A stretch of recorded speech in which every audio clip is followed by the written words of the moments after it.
welcome to another marvelous episode of College Football Showdown. I am the governor of college football, and with me as always is my co-pilot Jalen Wilson. Today we have very special guests. We have Royal and Terrence from the Juice Network. I appreciate them being here. Day one of ACC Media Days is in the books, and we saw SMU, Florida State, and Georgia Tech. We're going to start with SMU. I'm going to go to Jalen first, and then we're going to go to Terrence and Royal. The newcomer to the conference after having a plethora of success at the G5 ranks, how do we feel about the program overall, and can they have success in year one in the ACC? So, I mean, honestly, I feel like they can have success year one in the ACC. They're a very underrated team, I feel like, going into this season. I know some preseason polls like ESPN at one point had them ranked in their top 25, but I don't know where they stand with ESPN right now.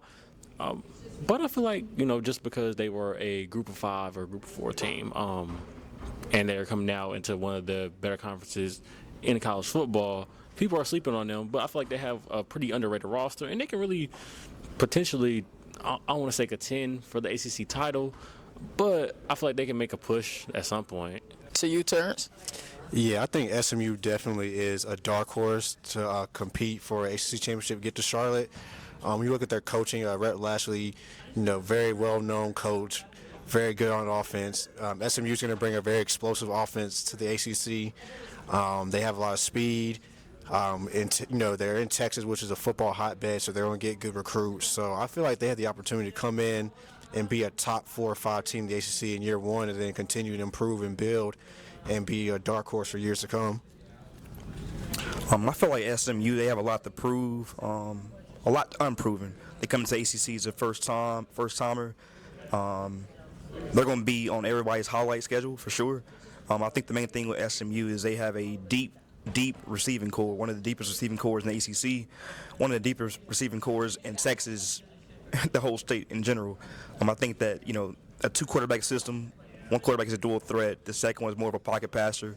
The coach implemented today that he wants to have a 2-quarterback system, and just nothing's for certain as far as shit. I messed up. Pretty much, they're going to be dynamic, and they're going to attack you in different ways with the multi-quarterback system. That's what my boy was trying to get out. Appreciate it, man.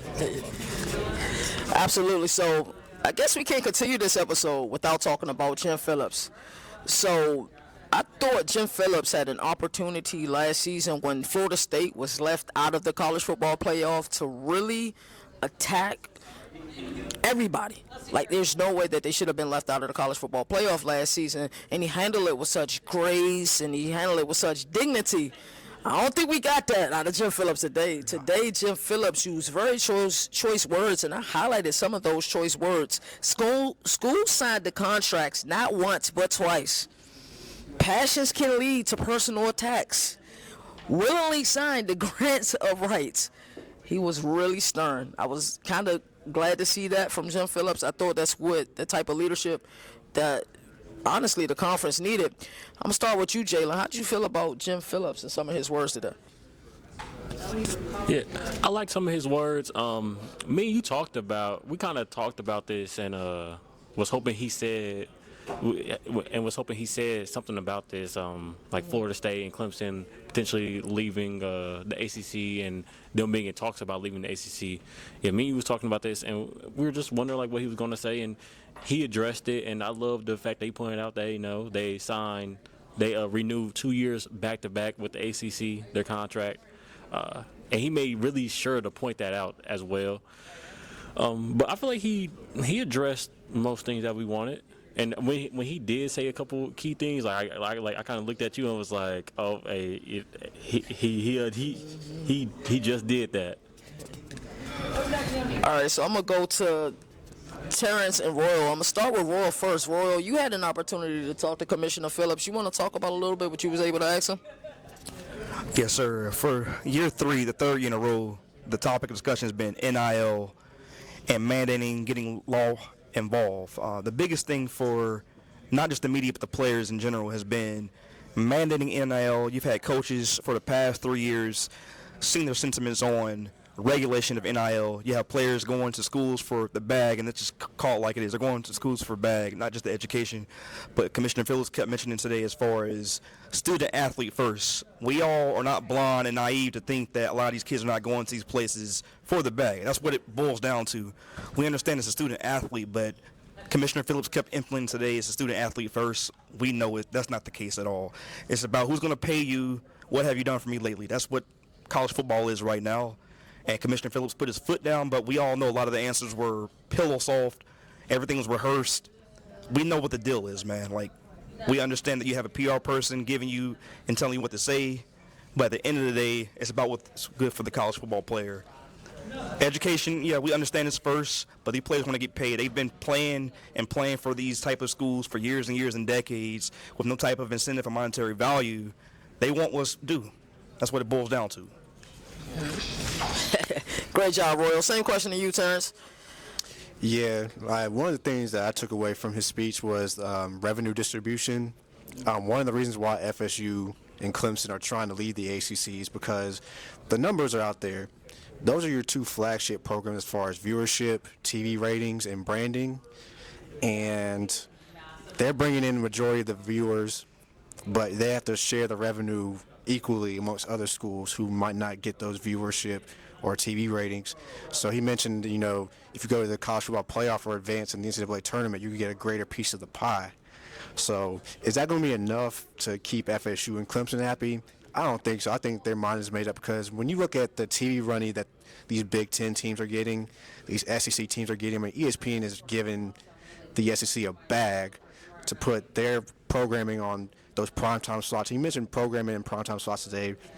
He mentioned that, he's talked to ESPN, but when, they're in bed with the SEC, it's very obvious, and, the ACC kind of gets second fiddle. Like, same thing with the college football playoff last year. FSU got snubbed, and, I kind of wish that the commissioner was a little bit more stern and pushing for his lead because, we know what it is, man. Like, ESPN's in bed with the SEC, Big Ten's in bed with Fox, CBS, NBC. There's so much money that are going to those schools, and if you're outside of that, how do you compete? We saw Matt Brown last year at Media Day say you have to close the revenue gap. We have to try to close the revenue gap. But the only way you can really close the revenue gap, because you're bound in this TV grant of rights deal until 2036, is to leave. So, how this legal battle goes between FSU, Clemson, and the ACC, I'm not sure how it's going. Is there a loophole for them to get out, or is they going to come to a settlement? Where some people think they're going to just reach a settlement and let them walk. So that'll be interesting to see how things play out in the next couple of years. But this is going to be a long, drawn-out battle.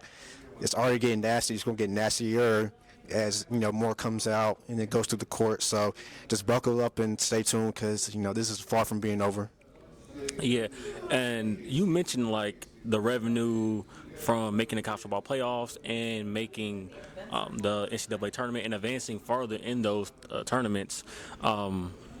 If I'm not mistaken, that was his answer towards a question that involved, because somebody asked about teams that were like middle of the pack.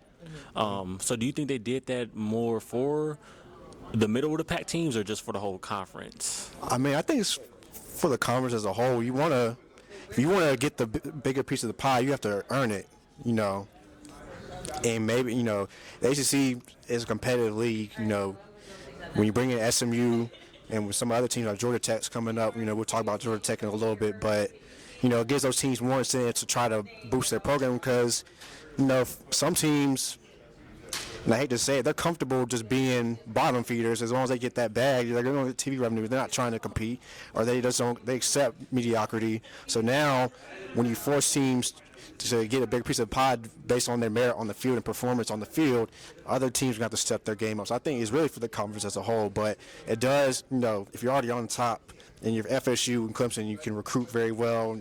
You have national brand. Miami recruits very well. It gives them more incentive to keep doing what they're doing and win as well. So I think to answer your question, I think it goes both ways. For those top teams, it keeps incentive to keep winning. For those bottom teams, it's like, all right, y'all got to step y'all game up now. So. Wow, that great perspective. This is A1. So let's move on. Brent Key head coach of Georgia Tech. I believe he was a showstopper both this year and last year. I truly enjoy him. I truly enjoy his personality. But let's talk about it. Georgia Tech has the ninth toughest schedule in all of the country. How are we feeling overall about the program, and can they get back to a bowl game this season? We will start with you, Terrence. Yeah, so I have their schedule pulled up. So this is brutal. Open up Florida State, ACC champs. Georgia State, do not sleep on Georgia State. They're a team that's given some Power Four conferences trouble in the past. Louisville, a team that did very well in the transfer portal. They were in the ACC championship game last year. Duke, can't sleep on Duke. UNC on the road, that'll be a tough game. Notre Dame, at Blacksburg. Virginia Tech, they're not quite the Virginia Tech of old, but it's still dangerous at home in that environment. When they play Enter the Sandman, they get turned up in there, man. Miami's a team that they have high expectations. Will they meet those expectations remains to be seen, but they recruit very well. Top 10 recruiting classes the last 3 years. NC State, a contender to win the ACC. Then you finish the year at Georgia and Athens. I mean, that's brutal. I feel like they're improving as a team, but record-wise, it's going to be tough because this schedule is brutal. Yeah, that's the same way I felt, honestly, because I looked at the last, I believe it was 6 weeks of their schedule. It was North Carolina, Notre Dame, Virginia Tech, NC State, and you had Georgia, and it was like those are all. Well, they all look like they're going to be competent teams, and I mean, of course, you got like Georgia, who is probably going to be a national title contender, and Notre Dame, who I feel like could be a playoff team. It's just going to be brutal. And what was their record? Was it 5-7 last season? I think it was 7-5. They were both 7-5. Yeah, I don't know why we get their record mixed up. Yeah, so like you look at it like, can they make it back to a bowl game? Yeah, but they're gonna have to pull out some tough games. They're gonna have to win some games that people won't think they will. I agree. I think, as you both have implemented and said the same thing, their last 5 games, Virginia Tech, State, Miami, Notre Dame, and Georgia, is completely brutal. You finish the game, like Terrence said, at Athens, last year's national champion, who returned almost everything on offense and defense. Yes, they lost some pieces to the NFL draft, but they're loaded on both sides of the football. That's a brutal schedule. Every team that we just mentioned, bowl eligible last year. It speaks for itself. The game at Georgia, that could define your season. Notre Dame, as Terrence mentioned before, I believe went 13. They can go 13-1 this year. Have a nice schedule this year. It's very favorable for the college football playoff. Due to the college football playoff expanding this season, that's going to be brutal just for Georgia Tech to even make the college football playoff. I think playoffs in general. Great insight. So it's crazy. I think 9 of the top 10 most difficult schedules all belong to the SEC. The only anomaly, the outlier, is Georgia Tech. Alrighty, so Florida State, reigning ACC champions, clearly disgruntled with the conference. We talked about this a little bit earlier. How long do we think this tumultuous relationship can last? I'm going to go to Terrence first, and I'm going to go to you second, Jalen. All right, so I'm just going to put this out there.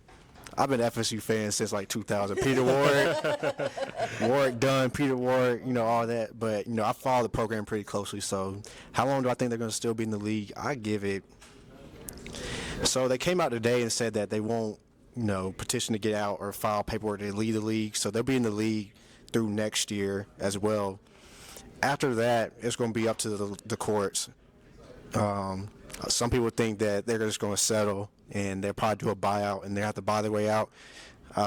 They mentioned private equity earlier. FSU's already looking into getting some private equity for this sole purpose to get out of the ACC. So the writing's on the wall, man. Like, a couple years ago, people were saying, the Pac-12 will never dissolve. USC won't leave, UCLA won't leave, Oregon won't leave, and then look what happened. I think they're going to come to a settlement. Like, I give it 3 to 5 years, 5 at the most, but I think 3's reasonable just because they're hell-bent on getting out. Like, I follow a lot of FSU Twitter. That's a passionate fan base. They are really trying to get up out of here. And it seems like to me that the Big Ten is the most logical destination for FSU and Clemson. Not to add on, but, talk about expansion. Watch out for North Carolina. Watch out for UNC. I'm going to say this. The SEC wants to expand their footprint up north. The Big Ten wants to come down south. And what school's in the middle? North Carolina. Watch out for UNC. UNC is actually more attractive than FSU and Clemson. I say that because what they bring to other sports, basketball, soccer, lacrosse, swimming, they dominate this sport. So as a package as a whole, UNC is really the prize in the ACC that could be poached, or teams are looking to poach from the ACC. So keep your eye on UNC. Also, watch out for UVA as well, because like I said, the SEC wants to expand their footprint up north. I know they struggled in the past, but from an academic standpoint and location, a lot of this expansion stuff is going to be about location, and that's why UNC and possibly even UVA could be on the move just because of where they're located. Yeah. You said 3 to 5. I was just thinking, I'm like, they last this season. They last next season, maybe. I don't know if they last in the ACC after that, honestly. Just from my, 23, about 15 years of watching college sports, from what I've learned lately, it's just that if these programs want things done, then they will get it done. And honestly, yeah, I can see it happening like the next 2 years. But yeah, I don't think it will last too much longer, honestly. And I know you talked about UNC and Virginia potentially being schools also that leaves. What about like a school like Duke or NC State? Would they be attractive to any conference, do you think? We'll take that. The only question about Duke, and a lot of this results to Mike Elko leaving a year ago, and you have Manny Diaz come in. He still has to prove himself. He's a defensive coordinator from Penn State. It remains to be seen what happens to this ball club coming up for this 2024 season. So as far as Duke, basketball, in my opinion, they're the biggest thing in college basketball outside of Kentucky, which just lost Calipari, but UConn, Danny Hurley, back-to-back national championships, came back for a third potential championship. I think outside of Duke and Connecticut in basketball, I mean, you can make an argument who's third as far as monetary value, revenue. It's really hard to say if Duke will leave the ACC. In my opinion, Duke is the ACC. That's why I used to call the ACC tournament the Duke Invitational. I mean, it speaks for itself. So as far as Duke leaving, I just don't see it right now. But money talks. Yeah. Chris Tucker told you that. So Yeah. To answer your question about NC State, I think it's going to be, I don't know, man. I don't know if State would want to leave. I mean, depending on what happens, could they end up in the Big 12? Possibly, if the ACC completely dissolves. But I think they stay in pat for now, just my opinion. I think, like I said, UNC is kind of like the top prize just because of what they bring in all sports, football, basketball, and many other sports. So NC State, they've improved in football, but as far as a brand, they're not quite. And don't kill me, but it's the truth. I know those Raleigh fans are passionate, those State fans are passionate, but UNC as a brand is a bigger brand than NC State. So don't kill me. My sister went to State, my uncle went to State fans, but it's the truth. Like UNC is just a bigger brand from what they bring in all sports. So I don't see State potentially leaving unless it just completely goes left and dissolves and teams are scrambling just to have some type of conference affiliation. So let's get into the meat and potatoes of why we're here. Let's talk some Carolina football. The Juice Network is our special consultant when it comes to all things Blue Devil, Tar Heels, and Wolfpack ball. Let's start with Duke. Roy alluded to it earlier. Mike Elko left for College Station, now enter Manny Diaz. How are you currently feeling about the state of the program, and what are some of the players to watch for next season? the state of the program for Duke football. Manny Diaz has to reestablish the culture. The culture under Mike Elko was just, what's the best way to say it? He's a false prophet in my opinion. He left Duke in the middle of the night on a private plane to College Station and just left the program for what it is. Nothing. Zilch. You couldn't even meet with your players to give them a goodbye meeting and all. You had a Zoom call the following morning. Now, if that's just not ridiculous, I don't know what to tell you. We had numerous players tell me that, and this is off the record, many players told me that they don't want to ever talk to that man ever again in their life. When you preach something, you need to practice what you preach, and he didn't practice what he preached. He just left like a thief in the night. That's exactly what happened. So Manny Diaz has to reestablish the culture and put his foot down to understand that Duke is just not a stepping stone program. That's what it is. Key players to watch out for this year. You're going to have a battle at the quarterback position with Malik Murphy coming from Texas, Grayson Loftus, who showed flashes a season ago, flourished against North Carolina in, I think a triple overtime game at UNC, which could have been a Duke win in my opinion, but things happen. As far as receiving core, they had one of the deep receiving cores in the nation with Eli Pankel, who came off of a lower leg injury a season ago. You have Jordan Moore, who's going to be a star in my opinion, 1,000-yard receiver. On the running back positions, remains to be unseen. They lost Jordan Waters at NC State, who's going to flourish under the Wolfpack system. So it's a lot, offensively, defensively, we'll see. But I think under Manny Diaz, he has to really establish the culture and put his foot down. That's what it boils down to. Ooh, I don't know how I could follow with that type of heat, man. That was some bars right there. But one thing I would say about Manny Diaz, he's been around a lot of good programs. He knows how to recruit. Duke is all about culture. You're not going to get the best recruits, but you're going to have to find those hidden gems, those guys who want to work a little bit harder. Obviously, you have to be smart to get into Duke, so we know those guys have a high level of intelligence on the football field and off the football field. But just like you said, reestablishing a culture and really earning trust with the players, because like Roy mentioned, a lot of those guys are upset the way Mike Elko left, and this is why, I'm all for players getting paid, because coaches can leave anytime they want in the middle of the night and tell their players goodbye on Zoom meetings.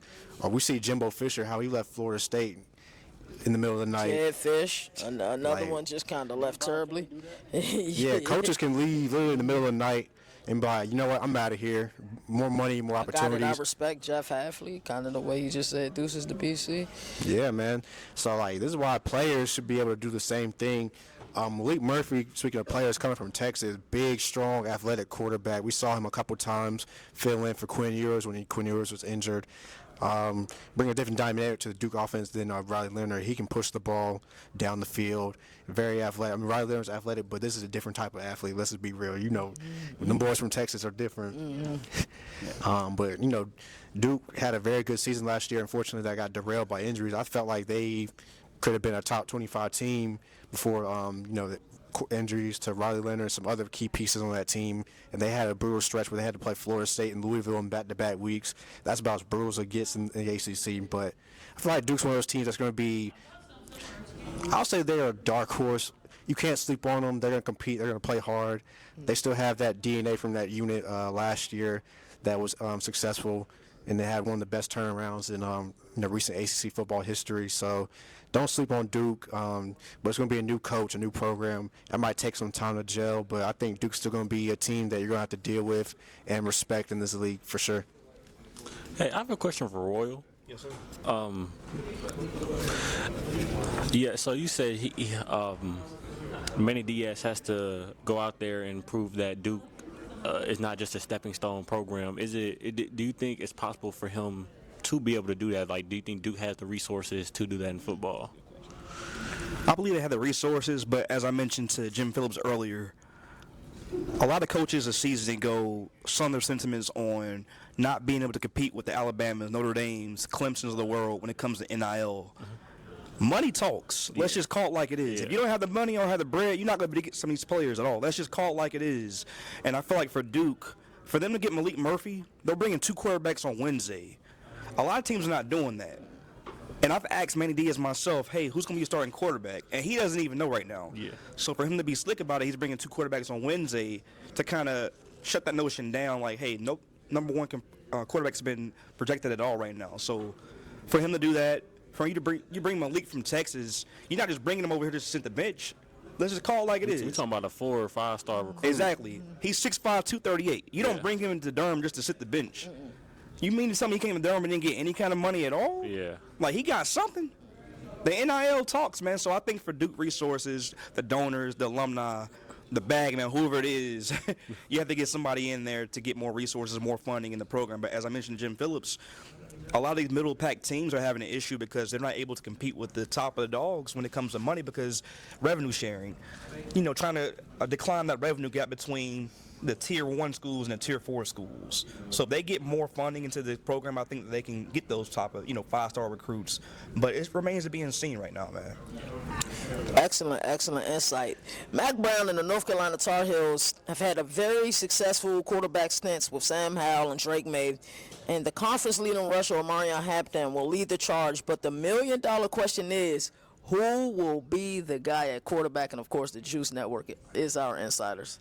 So, Max Johnson, former LSU and Texas A&M guy, is the incumbent.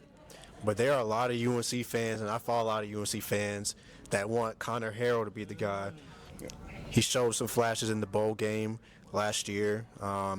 Max Johnson, I feel like, is a good quarterback, but has his limitations. So I think that Connor Harrell has a higher ceiling, and if he can reach his full potential, I wouldn't be surprised if Connor Harrell is the guy. But they're going to definitely lean on Amari Hampton a lot early, regardless of who the quarterback is. One thing I would say about UNC, they start off the year, we've seen them recently start off well, but then they kind of fade as the season goes along. What type of strength and conditioning are they doing? Why do they fade towards the end of the season the last couple years, where they get off those hot starts, where you beat a South Carolina, where you become a top 10 ranked team, and then you lose to Virginia at home that only had one win going into that point? You know, there's always this mind-numbing loss that UNC has. So from a mental toughness and a physical toughness, how do they get past that? We've seen them fade year after year, regardless of who the quarterback is. You have some elite quarterback play, but they're going to lean on Amari Hampton a lot early and often. You still have some talent at the receiver position. The defense improved somewhat. Will they continue to improve? Remains to be seen. But for them, Amari Hampton is the key, regardless of who the quarterback is. But it's going to be an interesting race, and I know Matt Brown's going to get asked this question on Thursday. Hell, I might ask him myself. Who's the guy going into camp? Like I said, it seems like it's set up for Max Johnson to be the guy just based off of his experience. But watch out for Connor Harrell. He's definitely competing for that position. There's a lot of UNC fans behind Connor Harrell that want him to have that job. So it's going to be a very, very interesting fall camp when UNC kicks off camp this weekend. I'll keep it very, very short. The last probably month and a half before their blue and white game, while I was at the Duke game, we had a lot of media members come in and tell us during the scrimmages at UNC, Connor looked like the better quarterback. We understand it's politics. Max came in as a transfer in. We know it's politics, but they said that Connor looked like the better quarterback overall. Precision in the pocket, dual threat, able to escape the pocket, extend plays downfield, keep his eyes on his tight ends and receivers. But like Terrence said before, it's going to really rely on the run game also, not turning the football over, getting off the field, nice possessions, but, extending drives, getting off, keeping the defense fresh, getting off the field on third down, just converting on fourth down, just extending plays. They said Connor like the overall better quarterback. Like I said before, it's politics, so it remains to be seen. The question will be asked for certain on Thursday from Terrence. You heard it first. Connor looked like the better quarterback, but, like I said before, Max came in as politics. We'll see what happens. Yeah, we ain't afraid to ask the tough questions over here. I love it, man. The Juice Network is killing it. So, NC State has been a solid Tier 2 team in the conference for years. 7 out of the last 10 seasons, they finished with a record 8 wins or higher. They seem like they just really seem like they're teetering on something really big. What are your expectations of the Wolfpack this season? I'll let you go first. NC State has a nice transfer running back coming in, Jordan Waters from Duke University. I believe State is ranked 23rd or 24th in the upcoming AP coming out in a few weeks prior to week 0. They have a nice transfer quarterback coming in. They got a solid defense. They got a good coach who's not afraid to speak his mind to the media. We saw it before. He spoke his mind to Steven Smith, the Panther great, Hall of Fame receiver. He's not afraid to shy away from any kind of questions or any type of controversy. They have a solid defense, solid offensive line, nice running back core, nice receiving core. It just remains to be seen about the quarterback play coming from not a division, ACC school, but he's coming in with the big dogs, Carolina, Duke, Notre Dame, Clemson's of the world. So it remains to be seen. I still see them as a bowl-eligible team, but as far as them making the college football playoff, which it ultimately results to the top 12 teams, I don't see it happening. Can they compete for a top 5 team in the ACC? Of course, it's the ACC. I think it'll happen. But, it remains to be seen for quarterback play. That's my only question, the X factor for the NC State Wolfpack. Yeah, and add on to your point, they have a transfer from Coastal Carolina, Grayson McCall. Should give their offense a little bit more of a dynamic that they need. Defensively, NC State has been outstanding the last few years. The offensive end's kind of been their undoing. Their schedules, if they don't do it this year, at least get to an ACC championship game. I don't know when because their schedule is set up pretty nicely. So you play Tennessee, but that's a non-conference game. It's going to be in Charlotte. It's going to be a lot of Wolfpack fans here, but it'll also be a lot of Orange here. These are the type of games that not only can change the perception of your program, but change the perception of the league. You know, the ACC versus SEC. We'll see how NC State does versus a middle-of-the-pack SEC team. Tennessee's kind of projected to be in the middle of the SEC. The boys in Raleigh versus the boys in Chapel Hill. And you saw what their coach said about UNC, and they made this rounds, and he had to eventually apologized. But I mean, as someone whose parents went to UNC, I hated that he said against UNC, but I like the confidence and because they own UNC, like they own them. So when you own it, you can say what you want. Winners can say what they want. Losers have to be quiet and shut up. Like that's how it goes. But for NC State to really take that next step, I think they have to do it this year just because of the way their schedule is set up. Clemson is a good team, but they still have some question marks. You avoid Florida State. You avoid Miami. So your schedule is set up pretty nicely if you can get past that game in Death Valley September 21st. But let's remember, Clemson has only lost one game in Death Valley in the last 8 years, I believe, 8-9 years, and that was at Florida State last year in overtime.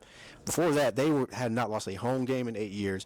Can NC State be mentally tough to go down to South Carolina and beat Clemson in their house, which a place they haven't won in a long time? So we'll see. Defense is always going to be good. It's really going to come down to that quarterback, Grayson McCall, the Coastal Carolina transfer. So definitely be on the lookout for that.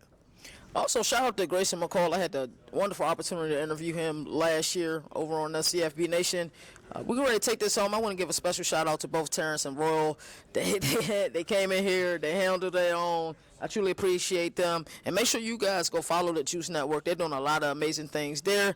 I'm going to pass it to my boy Jalen so he can take us home, and then I'll say my outro. Yeah, so I always do this thing, like before KT do the outro, where we kind of just ask questions, and it's kind of like a little wind down. KT, if you want to hand Royal or Terrence the mic. So I know you keep up with ACC, Duke, UNC specifically. I want to ask, I have two starting fives right here for UNC and Duke basketball. Okay.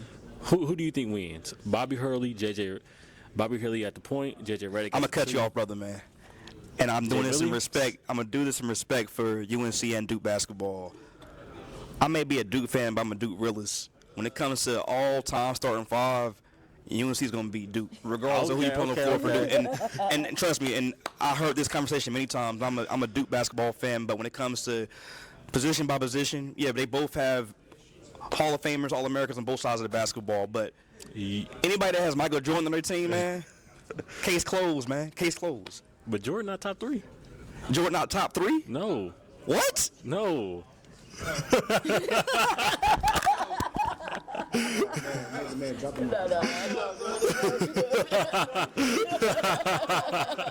So I'm just curious. What's your starting fives? I want to hear starting fives. My starting five, like basketball all time? No, the Duke Carolina starting five. I just want to hear it. Okay. It was Bobby Hurley, JJ Redick, Grant Hill, Shane Battier, and Christian Laettner. I was gonna put Christian Laettner at the 4 and put like Elton Brand at the 5. Yeah. And then UNC, I was gonna put Marcus Page at the point. Oh, hold up. Over Raymond Felton? Hey, Raymond Felton was nice. Todd Lawson? Was nice. Todd Lawson was nice Phil too. Ford? Well, I'll take it back. See, I know my history. Yeah. Phil Ford, Kenny Smith, like. Well, I'm a Marcus Cota. Page guy. Like, I love Marcus Page. I almost put R.J. Davis on there, even though R.J. Davis is a 2. So I have a question, bro. I ain't trying to be funny. How old are you, my guy? 23. Oh, so you young? Okay. Yeah. I actually started watching basketball about Ty Lawson last year, for real. So, Yeah, so I'm 35. So I have a little bit deeper history. So, yeah. I mean, if you're talking recently, yeah, Marcus Page probably would be that guy. I mean, you could throw Kendall Marshall out there. Kendall Marshall was nice. But as the most recent guys, I gotta take Ty Lawson over Marcus Page. He was just, the speed was unreal. I've never seen a guy end to end quicker. So, like Roy said, when you got Michael Jordan, you talk about all-time starting fives, man. Like, you got that guy on your team, they not losing, bro. They not losing, man. Are you sure? Oh, I'm sure. I'm sure. I'm sure, believe that. What do you mean by he not top 3? You talking about all-time college basketball? Well, he definitely not top 3 all-time college basketball. He ain't better than Kareem or Christian Laettner. College basketball. Or James Worthy.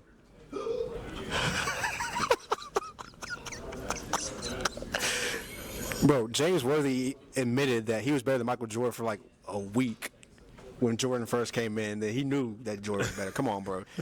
See, I'm go back on YouTube and just watch some of the highlights, watch some of the games, and just you just have to see it, bro. I mean, because I was gonna mention Zach Edey, but he better than Zach Edey. Whoa, hold Hey, on. Zach Edey, that dude, 2-time National Player of the Year. Don't. Hey man, hey, bro. I don't ever want to hear Zach Edey, Michael Jordan the same sense ever again, bro. Yeah. That's crazy, bro. But no, I mean Zach Edey does have some good accolades on the college level. I'm not going to hate on Zach Edey, but David Thompson. yeah, Dave His collegiate career was crazy too. I gotta explain to y'all, my boy Jalen is an elite troll. I gotta say that first and foremost. Yeah. I actually do have Jordan and LeBron flip-flop #1 all-time basketball player. Well, and Rondo. I forgot about Rondo. As I always like to say, there are no more victories in the sport that survive in advance. That's why college football has the greatest regular season. Shout out to the Juice Network for joining us on this episode. Appreciate you for having us. Mario has left the building. Hey man, my man was Charles Hart. He never got to walk up the set.